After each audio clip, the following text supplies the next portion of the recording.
Bonjour les élèves, vous avez vu que l'imparfait de l'indicatif est un temps simple du passé. On l'utilise souvent dans le récit. Ces terminaisons sont AIS, AIS, AIT, IONS, IEZ, AIENT. Aujourd'hui, on va étudier une nouvelle leçon sous-titre conjuguer les verbes du deuxième groupe et quelques verbes du troisième groupe à l'imparfait.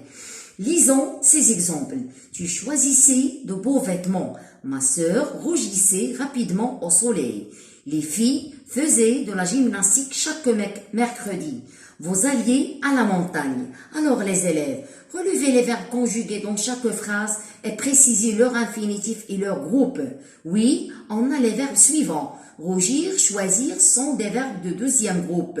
Plus faire et aller sont des verbes du troisième groupe. À quel temps sont-ils conjugués? Bien sûr, ils sont conjugués à l'imparfait. Alors, on emploie l'imparfait quand? Oui, l'imparfait s'emploie souvent pour décrire une action. Exemple 1.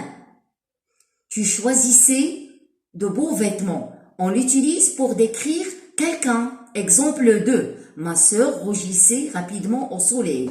Pour indiquer une action qui se répète dans le passé et qui était habituelle. Exemple 3. Les filles faisaient de la gymnastique chaque mercredi.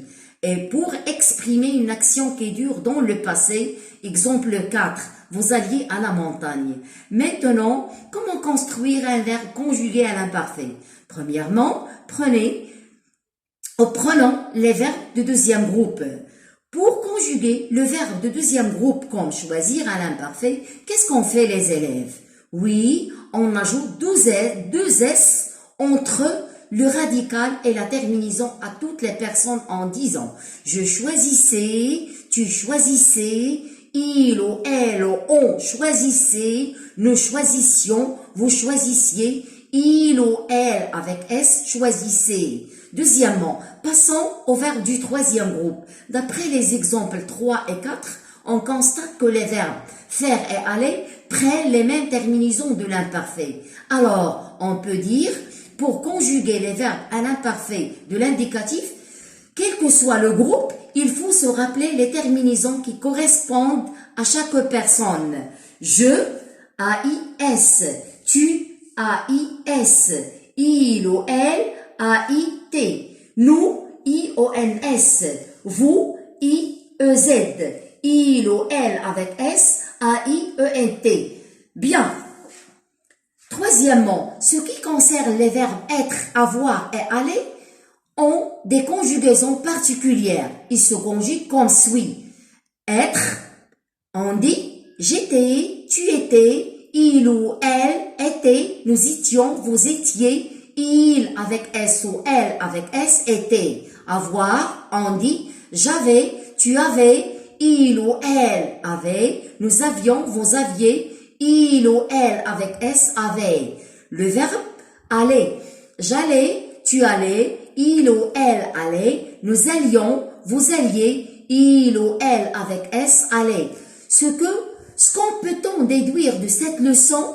Que l'imparfait de l'indicatif est un temps simple du passé, on l'utilise souvent dans le récit, elle permet de décrire quelque chose ou quelqu'un. Elle exprime des actions qui durent ou des actions habituelles. Il décrit aussi des faits passés qui se répètent régulièrement. Ces terminaisons ou les terminaisons de l'imparfait sont AIS, AIS, AIT, IONS, IEZ, AIENT. Prenez maintenant le même mot page 35, écrivez la petite date, plus une phrase qui contient un verbe de deuxième ou de troisième groupe conjugué à l'imparfait de l'indicatif. Faisons l'exercice 1 de je m'exerce à la maison, page 189 du manuel. Quelqu'un lit la consigne. Recopie et conjugue les verbes à l'imparfait de l'indicatif.